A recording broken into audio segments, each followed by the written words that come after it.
All right. Hopefully everyone's doing good tonight. As you can see, I'm still dealing with my stream PC dying, working off of a laptop right now, but hopefully everything is good. As you guys can see from the stream title down below, we are building the PBTFans Tiger 80 tonight. I don't usually stream on Fridays, but since I've got a lot of builds prepared for the next couple of weeks, figured I should just jump in on this, get it done, make room for more builds. So thank you everyone for joining in. You guys caught my unboxing just the other day. You know that PBTFans was extremely generous with me. Not only did they send me a metal one,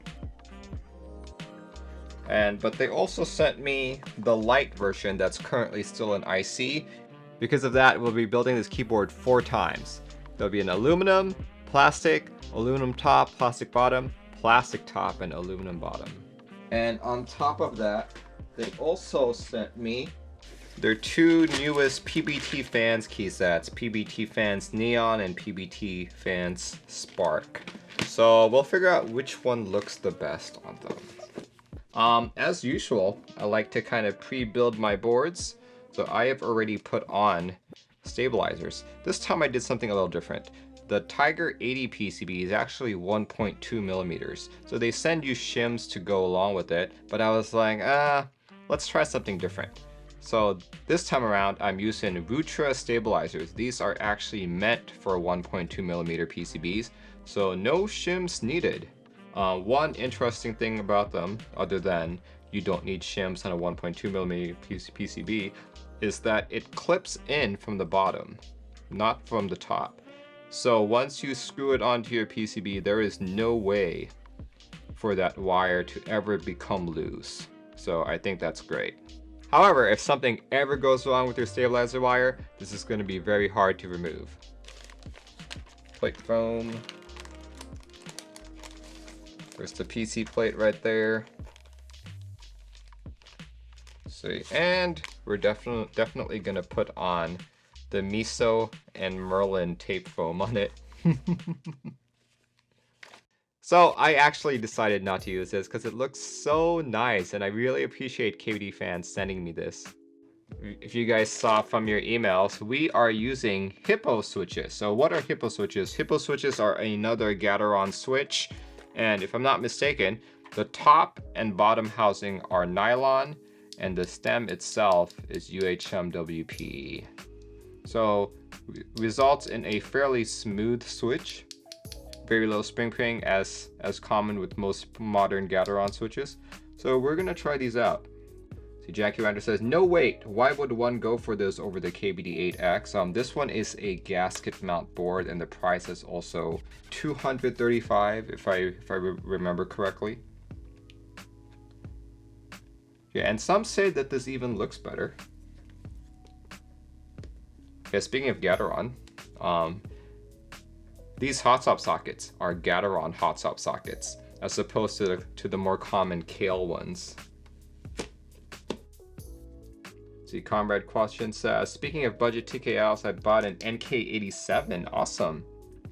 Yeah, we can compare this to that once we have it built. That was actually one of the questions from the unboxing stream. They're like, Merlin, should I buy a Freebird? Should I buy an NK87, or should I go for this? Because, you know, if you go for the Lite version of this, it's 135 bucks. The build went really well. The only thing that I could really think was bad was that the Gateron hot swap sockets are tighter fitting than the Kale ones. So this might actually be a good thing, as whenever you pull out your keycaps, you won't pull out the switch along with it. Let's see, Pancake Type says, Andy built without plate foam. I'm building with plate foam simply because I tend to not like super flexible plates, and since this is a very flexible PCB already, I have a feeling I won't like how it feels stock. So that's really the only reason that I put in plate foam. I don't put in plate foam to change the sound. I put in plate foam to change the feel.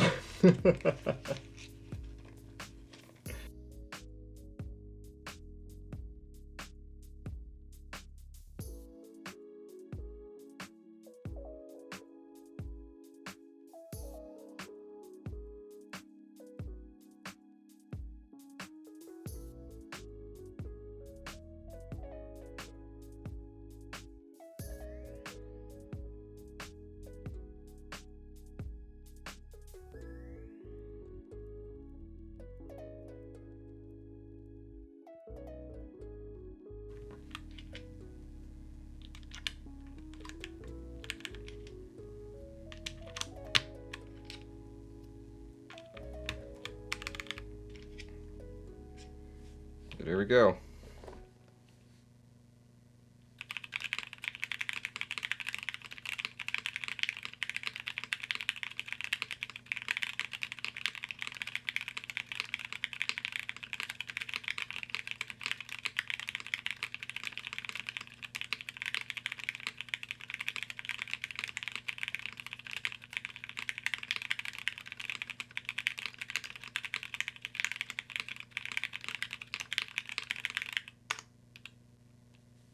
I think that sounds amazing, actually. That sounds really good.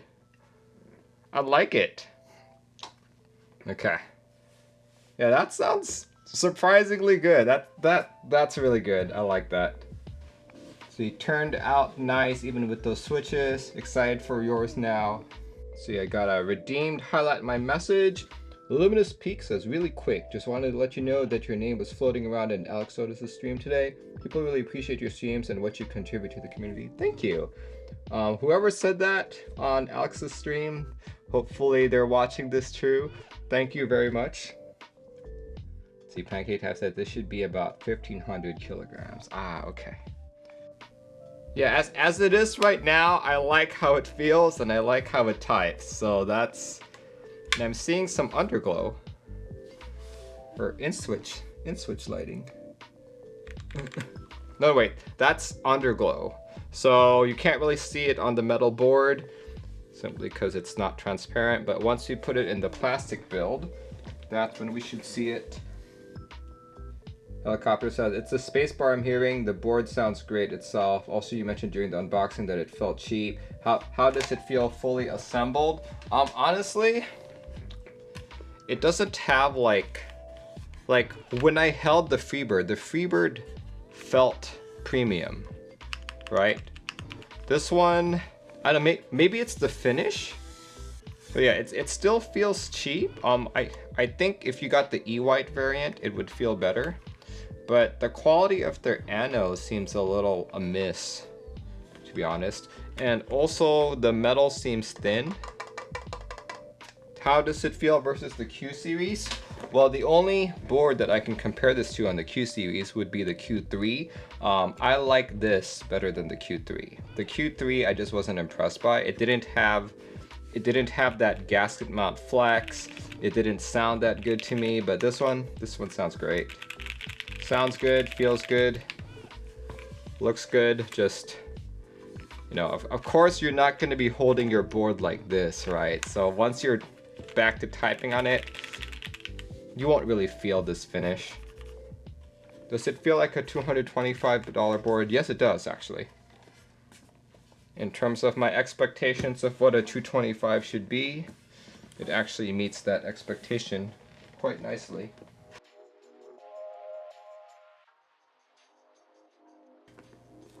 What about this versus the Freebird? Freebird feels more quality, but this one, I greatly prefer the sound and feel of this guy. Switch pad. Oh, okay. You mean the PCB foam. Okay.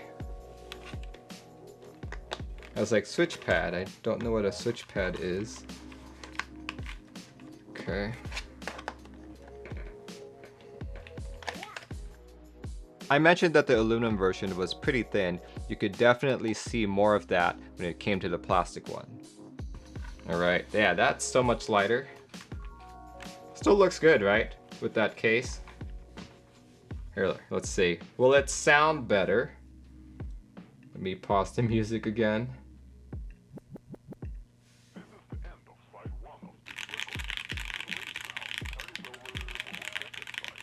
Hey, that sounds pretty darn good too.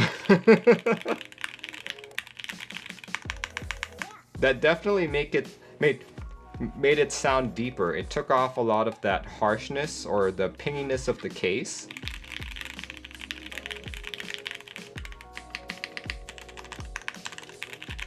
Yeah, that actually sounds pretty good as well. Okay. 2 out of 2 so far. Here, let's do an actual typing test, and then you guys can decide. Typing test on the plastic.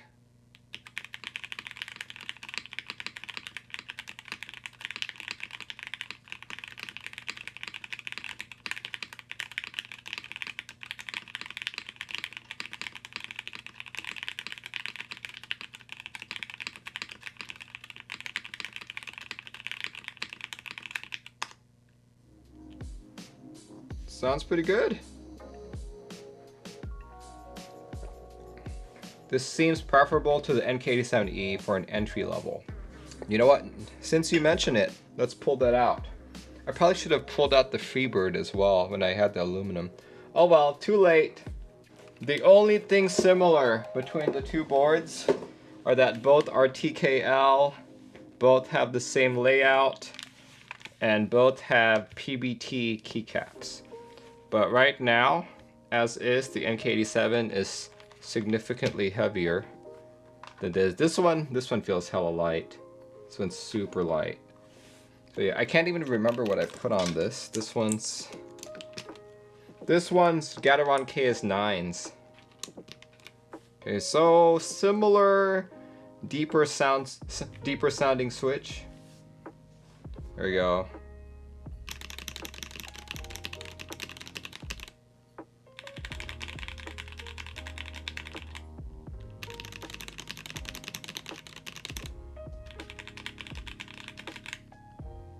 Like I said, the only thing similar is its layout, the type of board it is, and the material of its keycaps, right? So, you know, there are other things that play into the sound factor of a board.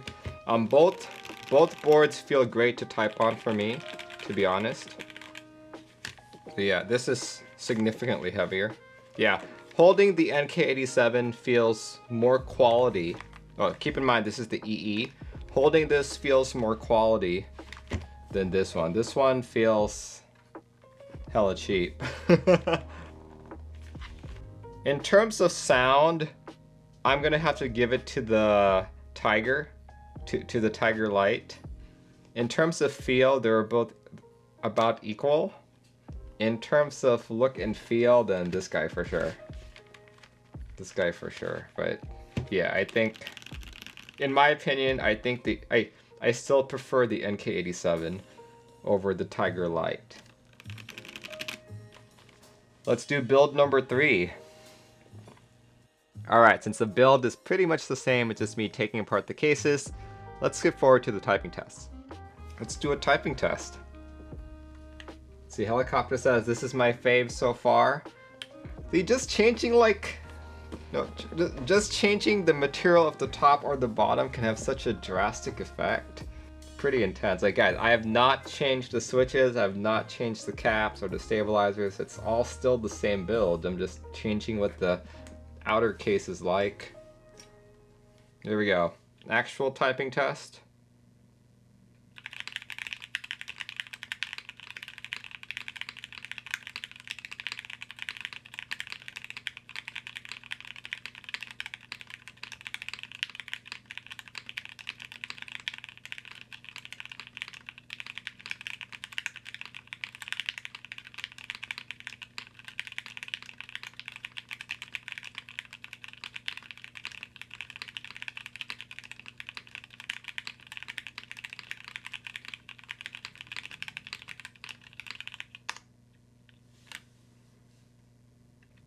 I'm gonna have to say that I actually like the sound of this more than the full plastic build.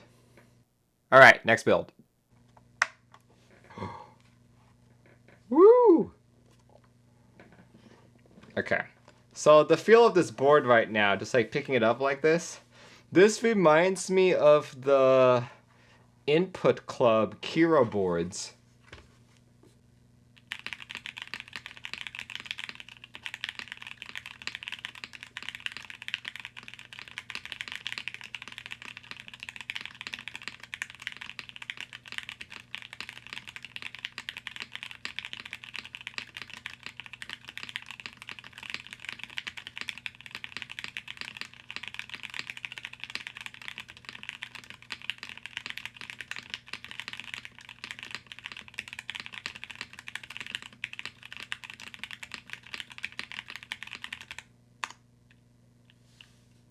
That actually sounds good too. All of them sound good.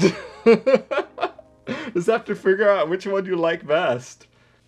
I will have to say that the metal bottom, it like added more clarity to the sound. This one sounds more bassier, so it kind of like muffles everything, but it's still a good sound to me. All four combinations are noticeably different. In terms of feel, this one feels very close to the third one, but definitely flexier than the first one. See, Jolly Eskimo says, so what you're saying is that we need 2 aluminum and 2 plastic so we can build all the permutations. Exactly. Oh, by the way, KBTFans is one of my sponsors for this channel. I'm kidding. Well, to be fair, KBTFans did send me all of this, so thank you very much, Wei, and thank you very much to your team, especially Holmes, for reaching out to me for this. But yeah. For those of you who have been here since the beginning, did you guys like the aluminum, the plastic top, aluminum bottom, or the aluminum top, plastic bottom, which is this one? Which one do you guys seem to like better in terms of sound?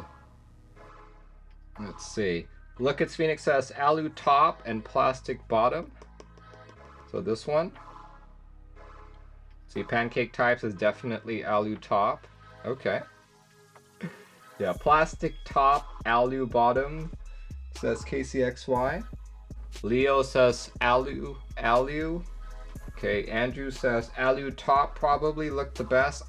Yeah, honestly, this combo looks the best to me. Like look at that. I think if they could frost it a little bit better, it would look even better. Because right now I can still see each of the individual LEDs and it doesn't look really pretty. Let's see, Quanex says alu with plastic bottom, a close second. Okay. This one is noticeably deeper sounding. And then the third one, which was plastic top, aluminum bottom, added a bit of clarity. All right, well, I have to go feed the cats, guys. So just to give a quick TLDR, tonight I built a KBTFans Tiger 80. I, in fact, built it 4 times. I used Gateron Hippos switches, which is, yeah, so the UHM WP stand with a nylon top and bottom, Gateron manufactured switch. Built this board with it, basically kept the internals all the same. Did not use any PCB foam, but I did use plate foam. Also did not throw in any case foam at all. All 4 builds were great. It's going to be really hard to decide which one is best for you. This is another home run for KBTFans. I compared the NK87EE, which is fully plastic, versus the fully plastic version of this. A lot of people on chat said that the fully plastic Tiger sounded better than the NK87EE that I had. I disagreed. I actually really liked my NK87. Another reason why I really liked it is because it actually feels sturdy. It does not feel cheap like the Tiger. However, once I started mixing the materials, aluminum top or plastic top, that's when it started to exceed the NK87EE. To be honest, I was surprised. I did not expect all 4 builds to sound good. But for me, the 2 plastic and aluminum combinations were probably the best sounding and the best feeling. I just have to decide which one I like better. This guy is currently still on group buy, but only for the aluminum version. The plastic version is still an IC. As promised during the stream, these are the 4 different typing tests.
Thanks guys for joining in. My next stream is tomorrow evening, and tomorrow evening stream is going to be very interesting. It's my group buy new stream, but since I only have one monitor right now, I don't know how I'm going to do it, so we'll figure things out. Maybe I'll just buy a computer from Costco or something. We'll see.